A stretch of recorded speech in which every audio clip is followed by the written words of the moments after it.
Welcome to the Omi Show, where we bring you authentic insight into the world of finance, pop culture, tech, and business news. Today, we're speaking with our guest, Ryann Hill, a seasoned government affairs professional with over 10 years of experience navigating the complex intersection of politics, policy, and business. Ryann is the CEO and founder of Indigo Hill Strategies, a boutique government affairs firm dedicated to empowering organizations through strategic consulting and lobbying.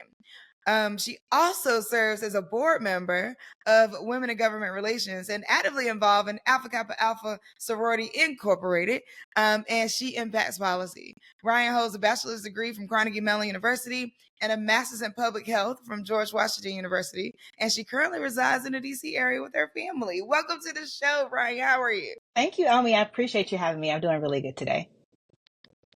Okay, so you could be doing anything in the world. You could be sailing the seven seas. You could be climbing the highest mountain. Okay, you could be helping orphans in a foreign land. Why did you start Indigo Hill Strategies? Well, I started Indigo Hill Strategies because when I first got into policy, politics, and government affairs, my North Star was to use public policy as a tool to improve the lives of vulnerable populations. And so for me, it takes me back to growing up on the west side of Chicago, where if you've heard anything about the west side, it's probably not too good, where, I thought that the health disparities that my community were facing were normal. So I thought it was normal for, the elders on my block to have issues with the sugars or to have issue with their pressure. I thought it was normal to have an ambulance on the block pretty, frequently to help with the current health crisis that our elders were facing. I didn't learn that that wasn't normal until I got to college. I started Carnegie Mellon as an engineer. Didn't last. My grades were good, but I just wasn't passionate about it. My family in Chicago was always very civically minded, very politically active. And my grandmother got me an internship with our local alderman. And in that internship, I discovered health disparities and health equity. And so I went back to Carnegie Mellon. I said, listen, I don't want to build bridges anymore. I want to do this thing, but I don't know what this is. And so they allowed me to create my own major in health policy. And I've used that North Star to use public policy to improve the lives of vulnerable populations throughout my career. So, a couple of months ago, I said, you know what? I've had this firm on my heart for almost a decade now. And I said, you know what? I think it's time. It's time to just step out on faith and do this and use all the things. I've had so many career highs and victories. But I'm like, you know what? Let's tailor that. Let's take that to the communities that need it the most. So I founded Indigo Hill Strategies a few months ago. And I'm so excited to be able to use all the policy, politics, government affairs, health equity, healthcare, aging, disability, you name it, skills that I've developed over the course of the past 10 years to really improve the lives of people where it matters and when it matters. And the freedom to do so, you often need your own firm to do that. So that's why I started Indigo Hill. All right, so let's talk about government relations, because I think that people don't necessarily have a full understanding of the breadth of government relations and what that means, or like how many ways you could be sitting in government relations. So I'm curious, from you, like you start on one path, you intern with the alderman, and then from there, did you come here to work on Capitol Hill? Like what, what was your steps after that? And if so, like what types of positions did you start with? Yeah, it's a great question. So, when I came to DC for GW to get my master's in public health. And when I was there, I was interning for, a member of Congress who is now a senator of Illinois, Tammy Duckworth, who is absolutely phenomenal. And then I was helping with her healthcare portfolio. At that point, I didn't know what I wanted to do. I didn't know much about government relations. I knew that I wanted to work in policy and politics, but I didn't quite, to your point, understand all the things that would be available to me, all the ways that I could reach that North Star, hit that mission statement in my career. So what I did was I just followed what I was interested in. And so I spent a few years on Capitol Hill, again, doing healthcare policy for Tammy Duckworth. Immediately following that, I went to the Obama administration as a consultant. And I was working for the Centers for Medicare and Medicaid Services, helping the career staff in the Obama administration understand how to implement the bills that were coming down from Congress. And so for me, I didn't think that that would take me. I mean, some people may, because I was working for the government, but, I didn't think that that would take me into lobbying. I just thought, you know what, I love health policy. A lot of people talk about when the Affordable Care Act or Obamacare came out, it was like, maybe 2,000 pages. I read the whole thing just for fun because I was so invested in what this policy means. How are we doing this? How does the government want to do this? And so when I went to the Obama administration, it was easier for me because I'm like, yeah, I've read this bill. I know how, this is getting implemented. Okay. And so for me, it was using, the balance between my passion and my skill set to be able to advance that mission. So after a few years there, I really missed politics. And this is where I consider myself my start of my government relations work. So I went to a law firm in DC. What we have a street called K Street, and so you hear a lot of folks reference K Street when they're talking about lobbyists or lobbying firms.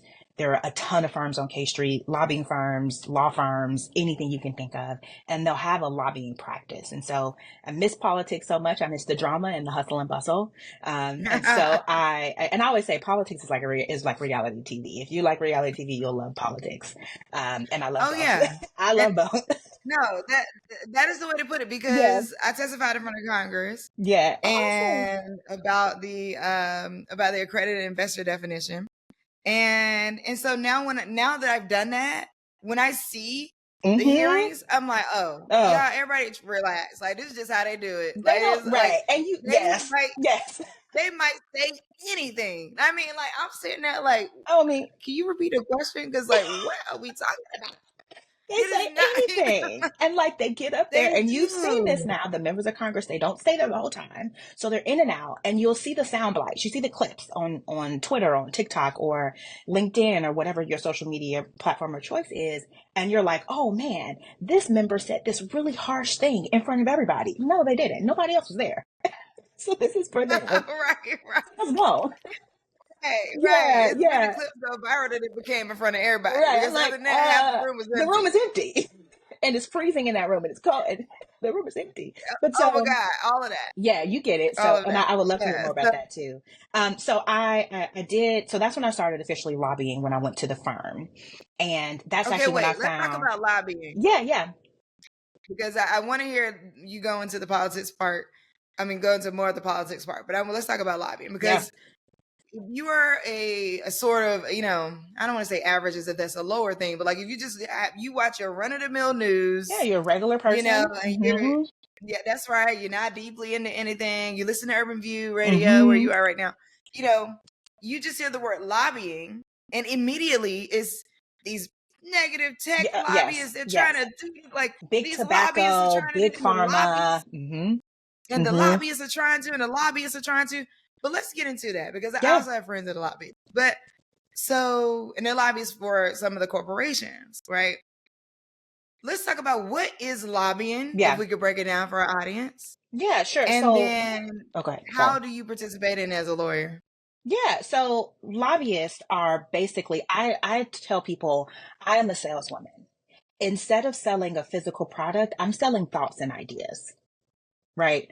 Lobbying is basically petitioning the federal government, right? And the petitioning is loose here. It could either be there's a member of Congress who has a bill that they've introduced that, the organization you're lobbying for, or you as an individual like or don't like.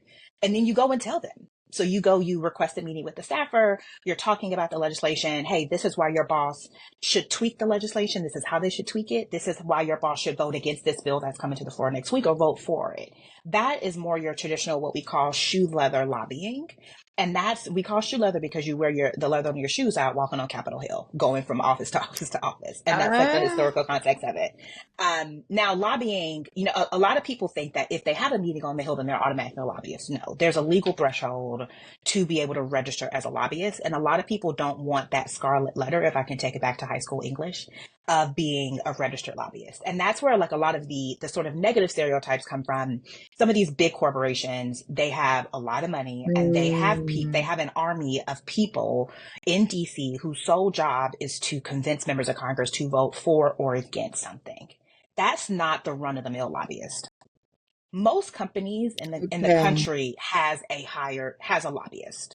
in DC. Either they have a team in DC on their behalf. Think of like Target, Kraft Heinz, Starbucks, like any, of Mm, course, Meta and Google and all these companies, but even like, AARP, the American Association of Retired Peoples, right? Like they have lobbyists because what you want to do is you want to make sure that you have a seat at the table. If you're not at the table, you're on the menu, which is the common thing that people say. What I think normal people, are not quite privy to about this bigger conversation about what lobbying is that there's a piece that the advocacy versus lobbying piece, right? Advocacy is where you okay. are arguing, like you have what we call a Hill Day. You are an advocate for, let's say the kidney association, for example, you breast cancer, right? Like you've had breast cancer impact your family. You decide to join a local breast cancer group and they're like, oh, you know what? We're going to join, the bigger breast cancer organizations and we're going to have a Hill Day on Capitol Hill. We're going to go in with our matching t-shirts and we're going to, urge Congress to vote for X. That doesn't make you a lobbyist. It means that you're exercising your constitutional right to petition the government. So there's a line Mhm. that I think a lot of people are, don't quite know about, but what they hear is the bad stories about lobbyists. They think of big tobacco. They think of big pharma. They think of, the jewel, the vape lobbyists, all the negative things, right, that people associate with, I think, the more societal ills of the country. They point to those lobbyists, like the National Rifle Association has, Mm, for example. But that's maybe like 10% of lobbying in DC. okay. Every, like Alzheimer's Association, for example. I've worked for hospitals. I've worked for insurance companies. I've done everything. And I was a lobbyist for all of those places, but it doesn't necessarily mean that I was the sort of big, bad, stereotypical lobbyist. Although I'm a registered lobbyist, it all depends on your perspective. Like, what are you advocating for or against? So, question for you. Okay, so I love that. One, this is super helpful, and I think our audience will find this I'm glad. really, really intriguing. Yeah, yeah. In fact, I do a live show on Tuesdays from 7 a.m. to 2 a.m. That's a lot, 7 a.m. Ooh, to 10 girl. a.m. On Sirius XM. But I would love to invite you. We talk heavily about politics. Well, this Oh, channel nice. that on Sirius XM is heavily political, but I would love to bring you in some time because I really think this is a divide that people need to know, Mm-hmm. especially in a climate like we're in right now. Mm-hmm. You're gonna hear a Mm-hmm. lot Mm-hmm. about like right now when it's political climate, there's election season. You're gonna hear a lot about, oh, well, don't vote for them because they Yep. lobbyists, blah blah blah. This Yep. lobbyist, that's so understand the difference between like lobbying and advocating. I think is like super helpful for Mm-hmm. the average like lay person. Mm-hmm. Mm-hmm. Um, so what I'm curious about the line. Yeah. So like it is your right as a citizen to advocate for issues that you care about, similar to like Mm-hmm. even just going to your city council, Yep. right? 1000%. A thousand Um, percent. is the legal line related to like who you're hired by and your ability to move in what offices? Is the legal line related to how a length of time? Like how do Yeah. they divide the line between advocacy and an actual lobbyist? Yeah. So the legal line is you have to spend at least 20% of your time per quarter doing active lobbying. And that is lobbying for or against a specific piece of legislation. So if I was to go to the Hill as someone, from Chicago and just talking about, the need for more grant funding for after school programs at the federal level, right? If I'm there, quick hit, maybe I do a couple of offices. I talk to a couple of staff members or members of Congress. That would not reach that 20% in a quarter threshold. Right. Mm-hmm. And even though if I'm advocating on a specific bill, it still wouldn't. Now, there are a lot of lobbyists in DC who are sort of lobbyists in name only because they don't register. You can easily do that by making sure you're not hitting that 20% of your time. So that's why you'll see a lot of folks, I think, with President Obama, when he was coming into office, when he was president elect, DC got kind of scared because we knew that, one of his things that he kept talking about was making sure that registered lobbyists were not allowed to be in his administration. And so there are people who, as they Mm-hmm. were preparing for President Biden, right, were like, oh, Biden might have the same thing, and I want to get into the administration. So I'm going to strategically not register, which means that I am doing less lobbying to not meet that threshold to register as a lobbyist. Because to your point, there's this stigma, and I think the stigma it's not a DC stigma, but it's a perspective national stigma. So you'll have candidates who are often, more so capitulating to the negative narrative, at least publicly, and not allowing for lobbyists to be in their administration. Mm-hmm. Wow, thank you so much. Hmm.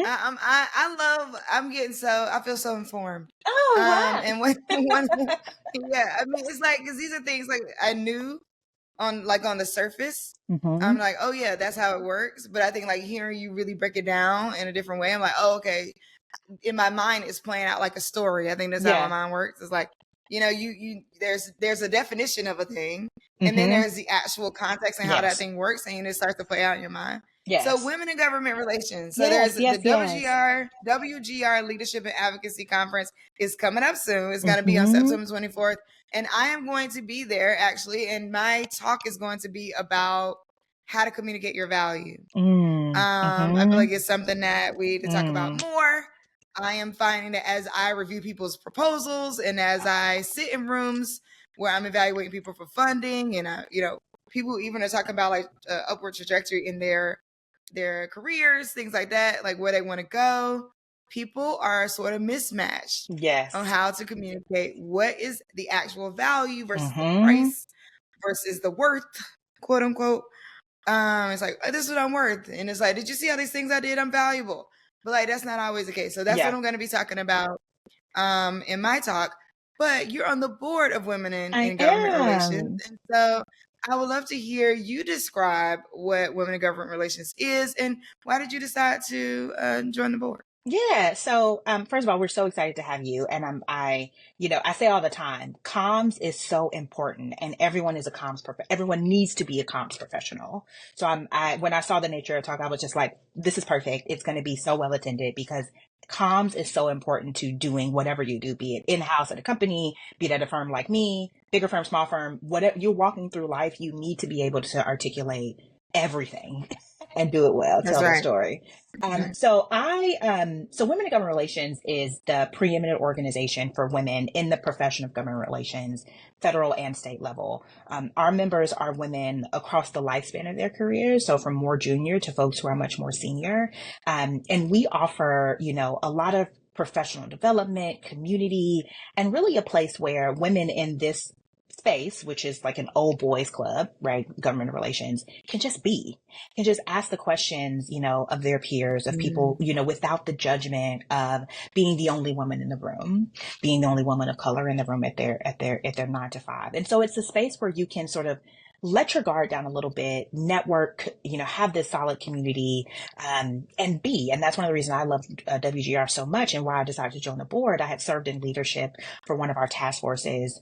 And I said, you know what? I want to maintain leadership, but I also want to make sure that we're recruiting, new women in the field of government relations, creating that safe space. So having more diversity in government relations, not only diversity like racial, ethnic, what box you check, but diversity of thought in government right. relations as well. And making sure that these women who are entering the space don't feel as alone as I did when I first started in government relations in 2016.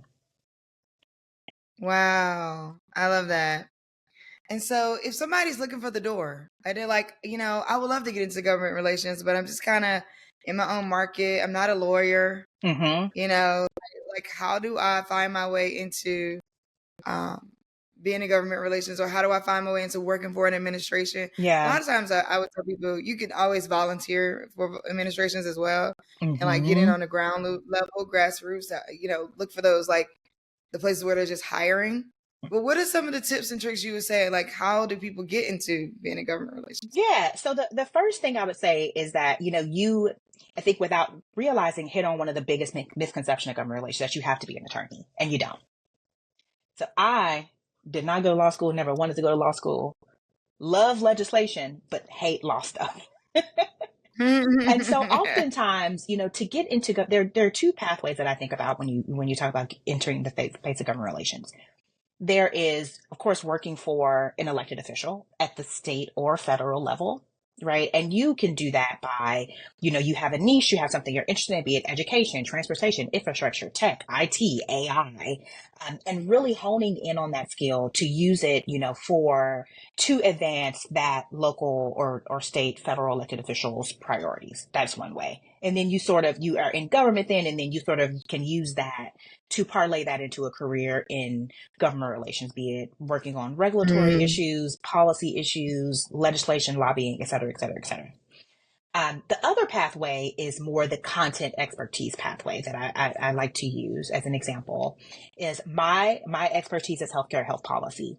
I use that in order to be, to communicate my value to firms and clients that, like, Right. hey, I was on Capitol Hill, have this expertise in healthcare policy, and I'm going to marry those two and now use this to get into government relations. So there's a bunch of different ways to get into government relations. You can do the local elected official, federal, state, etc. pathway.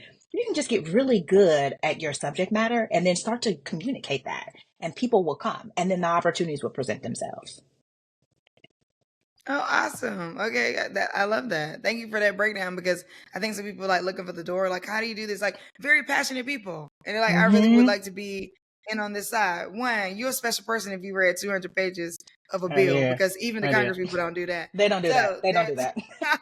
They don't do that at all. at all. Not even their own bills. They don't read their own bills. They don't. They don't. Mm-mm. We know that. Joining me today, I have Ryann Hill. She is the CEO and founder of Indigo Hill Strategies.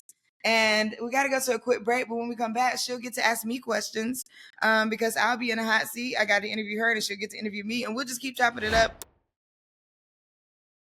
Welcome back. Thank you for joining me. I'm Omi Bell, and this is the Omi Show. I'm here with my awesome guest, Ryann Hill from, I was about to say Ryann Hill Strategies. You know what? That ain't right.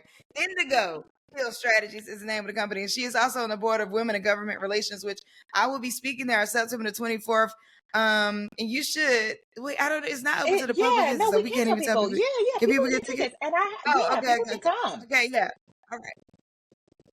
All right, cool. So definitely get your ticket then. It's wgr.org. I'm going to be doing a talk on how to communicate your values. So I welcome everyone to wgr.org/events. So you can check it out. The WGR Leadership and Advocacy Conference is on September 24th. It is a Tuesday. It's going to be a good time. I'm excited. I'm excited to bring this conversation around communicating your value from just a very like human point out. I Mm-hmm. think to like not necessarily like a comms industry in. You know what I mean? Like Yeah, it's like yeah. no, but it's how do we think about this? And sitting at these tables and watching people try to communicate their value or try to present what their value looks like. From a lobbyist, from being a lobbyist, Mm-hmm. that you definitely have to get to it quick. Right? Yeah, You have to one like thousand you percent, have to one know what one it thousand is, know percent. your talking points, show the Yes. value, and actually get through the noise.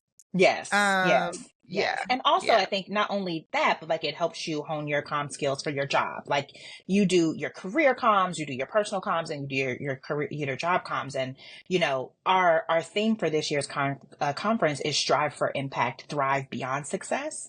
And so we really want to make sure that we're offering for women who are in government relations adjacent, or even interested in getting into government relations, an opportunity to learn and grow and sharpen important skills necessary for this field and develop new skills. And I think that your talk on comms is going to be so, so critical for folks who may, be entering government relations or maybe a seasoned government relations professional, but haven't quite mastered that comms piece. And then they're going to leave being like, you know what? I have all the tools I need now to strive for impact, to thrive beyond success, and to really skyrocket my career. Yeah, 100%. All right, so it's your turn. So I'm in the hot seat. This is the Ask Omi segment. You get to ask me whatever you're going to ask me, from personal to professional, whatever comes to mind. So yeah, I'll give you the mic. Thank you. So as you mentioned, I'm the CEO and founder of Indigo Hill Strategies. We're a boutique government affairs, public policy, lobbying, and comms firm based in the DC area, but serving clients nationwide. I just started this firm a few months ago, so I'm still in the very early stages of it. And I was talking to a friend of mine who's a mentor who also started her own firm a few years ago. And the question I asked her via like a deranged voice note is the question I will also ask you. When you are starting, right, you feel like, okay, I'm confident, I can do this, I have a runway, I have a coach, I have all these things, I can do this. But then when people start to react positively, or they want to, talk about contracts and working together, I just feel like I want to vomit. How do you get past that feeling like, oh my God, this is happening, I want to vomit? And then, I feel it for a second. I just kind of push it to the side and move on and respond to the email or set up the call or the coffee date or work through a proposal or a pitch. But my question is, how do you get over that feeling of, or do you ever get over that feeling of like, I'm an entrepreneur, this is happening, and I want to bomb? So I think this is an interesting question because a lot of times people are asking me things about how to be successful versus like, what do you do when you are successful? And so I love this because it's a conversation I don't get to have often, which is like, Mm-hmm. okay, I am being successful. Like I got to a point in doing things that I stopped being like, I don't want to actually try it because it might work. And then if it works, I'm responsible to it. And I'm responsible to it. I got to figure it out. If I got to figure it out, like, you know, so I it's the interesting thing about it is I'm gonna put a different perspective on it. Would you stop praying if your blessing started to be delivered based off of your prayer? No, you wouldn't. No, yeah. Right? Mm. And that's the whatever higher powers, or if higher powers we believe in, but I'm just saying, like, if would you stop manifesting? And honestly, that this is not it sounds like a simple question, and like it feels like a no-brainer, no, but like I kind of went through this, like I'm saying, like I'm Mm-hmm. like, oh shoot, I've been putting out all these pitching, and everybody's like, yes, okay, yes, okay, yes, okay, and then I went, wait, time out, wait, Whoa, whoa, whoa, whoa, I think whoa. I want this. I think I want this, but like I didn't account for you to say yes. I actually had more accounted for you to probably say no. So Yeah. I built up everything for the no. I'm gonna be resilient. I don't care who say no to Mm-hmm. me. I'm gonna keep going. And then like I didn't get as many no's as I thought I was gonna get. Or I started. I'm quick on refining. I'm an engineer too, so like I'm Mm-hmm. quick on refining. So I get it done. I'm like, why did that happen? Okay, boom, put this piece in. Oh, boom, Mm-hmm. boom. Next Mm-hmm. thing you know, and from your engineer parts of your engineering brain, your lobbyist brain, your ability to sell is unique. Therefore, you probably will get more yeses than nos. And your no's, well, I tell people all the time, a no is not related to you. No means not the right Mm-hmm. person, not the right time, not the right ask. Yeah. Yeah. So, and you know that as doing that sort of salesy piece from the lobbying piece. And so when now you're so good at it that you are bringing in the contracts, and you're like, oh shoot, what do I want to do? So It's one like, thing I oh. did Mm-hmm. is I started to think of my processes. Mm. So because what happens is, and then what do you actually need? The beautiful part of being an entrepreneur is you can decide on what you need. You can say, after I take this call, I'm gonna need a whole day to recover. And that could be Mm-hmm. okay with you based off of the revenue that you're bringing in. So I would say prioritizing what it means for you to activate. Mm. There's a friend of mine. She told me this story about she used to work in video production, and she was saying that J Lo had all these requests. She said like, Mm. I need the room to be this temperature. I need my water to be this. I need this over here, and I need this like this. And a bunch of people were sort of like complaining, right, about her request. Oh, she's being a diva. We've heard things like this in the news, not about her specifically, but in general, like, oh, they're being this way, they're being that way. And she said one of the superiors at that time said, hey, y'all are sitting around complaining about her, but if she doesn't perform well, all of this video footage ends up on the cutting room floor. Mm. So it's Mm. important that you think about setting the Yeah. conditions for you to be successful I like and that. taking the time that you need for that success, and not being, because you get on the hustle, you get on the grind, and Yeah. and then you get Yeah. nonstop about what you got to bring in. So you're going, and you just kind of forget to stop and be like, actually, like, this is getting uncomfortable for me. My success can Mm. be uncomfortable, and we need to openly be able to understand that. Like, we want to be successful, yes, but it Yeah. can be uncomfortable. So when we see like Cardi B say like she started to get intimidated by all the responses, if she show her body Mm-hmm. is not good enough. If she don't show her Yeah. body is not good enough. It's not If good she said enough, her right? answer is not good enough.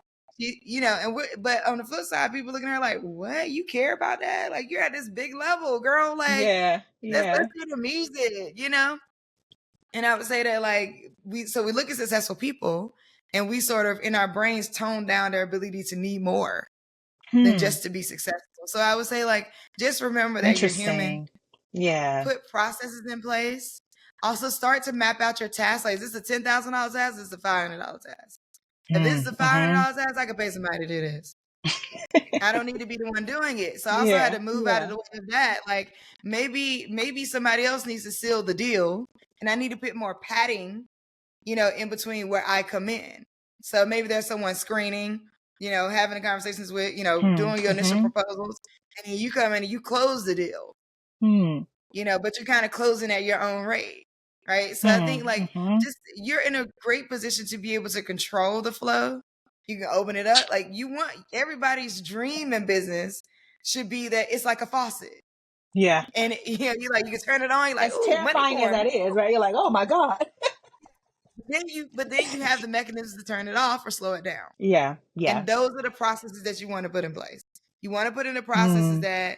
that can slow it down. You want to put in the process that can speed it up. But that's you honing in on your business model specifically and what Yeah. those processes are to continuously create success. And then deciding, the beauty is you decide when you want to do the successful thing or not. Right. And Mm. knowing that that's Mm-hmm. okay. And Yeah. knowing that like, and I don't know where your hopes and dreams are, but some people are like, I don't need $1 million.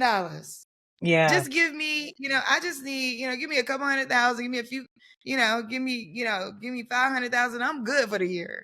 And that is okay. Mm. So Mm-hmm. and people need to hear, hey, it's okay if you don't want to be a gazillionaire.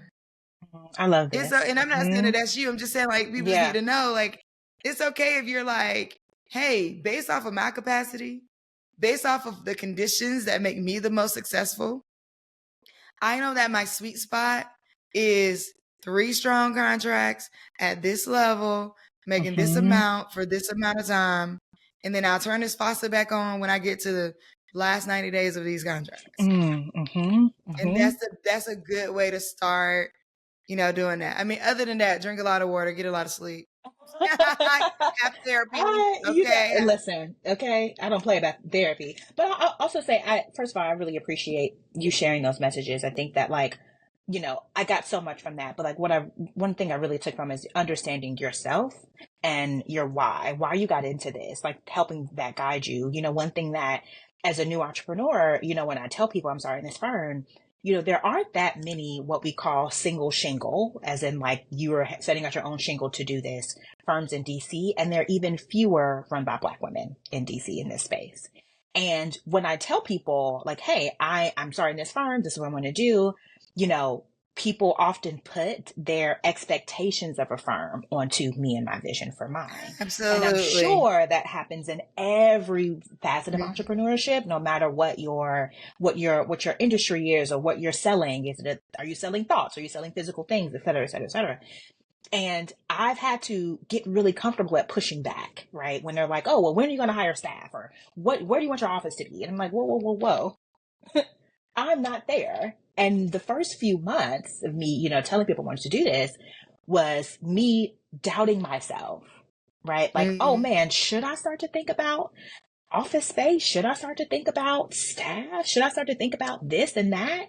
And I had to oftentimes physically like sit down and get my journal out and be Yeah. like, I had to remind myself of why I am doing this. It's not for, to be, the top, on the list of the top lobbying firms that comes out, yearly or quarterly at this point. That's not the goal. Will I get there one day? If I want to, maybe, right? But right now, I need, the flexibility to, fight for the mission and vision of why I started this thing, to hit that North Star of using policy to improve the lives of vulnerable populations. And I also need the flexibility to, take my son to, the first day of school in a couple weeks. Yeah. He's 4, so he's doing pre-K 4, to, take walks with my husband, to, FaceTime my friends in the other day. Like I need that flexibility to live life. And if that means that I'm only taking a couple contracts, that's what I'm taking. But I love that message, prioritizing what it means to activate, setting the conditions to be successful. Because for me, those conditions are making sure I can see my children. Like this industry is, you're working 10-12 hour days easily. That's You can right. easily do all this. And I'm like, you know what? I need that balance. I need to work into my life and not the other way around. And also giving myself the freedom to create that runway. Like maybe I will be on the top 10 lobbying firm list. Sure. But right now I'm focused on getting really good at what I'm doing right now. And that means that like that vomit feeling, as I just sort of talked through my reaction to your comment, that means that vomit feeling of like, oh my gosh, what do I do now? Like this is, y'all are actually saying yes. Cause I too prepared for the no's, right? I'm a saleswoman. You know, if I'm on the hill all day, I maybe get one or two yes, and maybe one of the two yeses is a solid maybe. And that's still a win, right? And so to be in the Right. situation where like, oh, y'all support me, y'all believe in me. Oh, okay, I can do this, and I'm gonna do it at my own pace. I have a friend who, the same friend I mentioned earlier, who started her own firm years ago. She got advice from one of her friends that was, you're starting this thing, there's no need to traumatize yourself. And I think about that every single day. That like, I'm the captain of the ship. I don't have to traumatize myself. But I think to your point of That's like right. setting those conditions is getting really clear on what does that look like when I'm sort of inching towards traumatizing myself, and how to recognizing and stopping it before it starts. You know what else? I will also just say empower and encourage you to trust your intuition. Mm-hmm. Because when sometimes that, I won't call it a vomit feeling, but sometimes that uncomfortability is your intuition being like, hey, you said that thing, right? Like it's like Yep. poking you Yep. like, hey, don't do that thing because it's Yep. going to take you down that Yep. road that you're trying to go And down. You then said, yes, like, yes, yeah. yes. And then you end up Mm-hmm. doing it. And like, I'll openly and very vulnerably admit that some of what I would say in hindsight mistakes that I can point to now is around that sort of self-sacrificing, Mm. I gotta get it any way I can get it survival mode, which caused Mm-hmm. me to not be as emotionally available for my children. When I started Black Girl Ventures, Mm. actually prior to Black Girl Ventures, I had a small business. So when I started that small business, I had a 1-year-old. Mm. My fiance and I just broke up, decided that, we wanted very different lives. So now I have 3 children at that Mm. point. Mm-hmm. That's one that's 12, one that's like 15, Mm. all very Mm-hmm. different needs. Very And different. thought I Mm-hmm. was going to have this, be married and be living a different life, and now I'm not. So not only am I going through a sort of uh, emotional, uh, just like huge emptiness Yeah. from like Yeah. realizing I'm not going to have the life that I thought I was going to have, but also I'm in need to survive. Right at Yeah. that point, I'm on Yeah. Section 8. Mm. We're getting food Mm-hmm. stamps, every government Mm-hmm. assistance I could possibly get in that time, and I needed help. But what I had was my own skills and grind and grit. And Mm-hmm. it was like, I got this government assistance and my grit. Yeah. What we about to do? You know what I mean? Like, I don't got time to cry. And so I think Mm-hmm. that with that, I put everything into just making money business, making money business, making money business. And, what I thought was doing as much as I could with what I had, doing the best you got, doing the best you can, what you got Right. for Okay. my children. Now that they are 22 and 25, the older two, they're like, hey, well, you weren't emotionally available for me. Mm. And I'm like, Mm. I had no emotions. I Yeah. wasn't You emotionally were available you for were in anything you were in fight or flight. Right. totally. Mm-hmm. But I wouldn't have wanted that to, like now I'm like, Right. oh Right. God.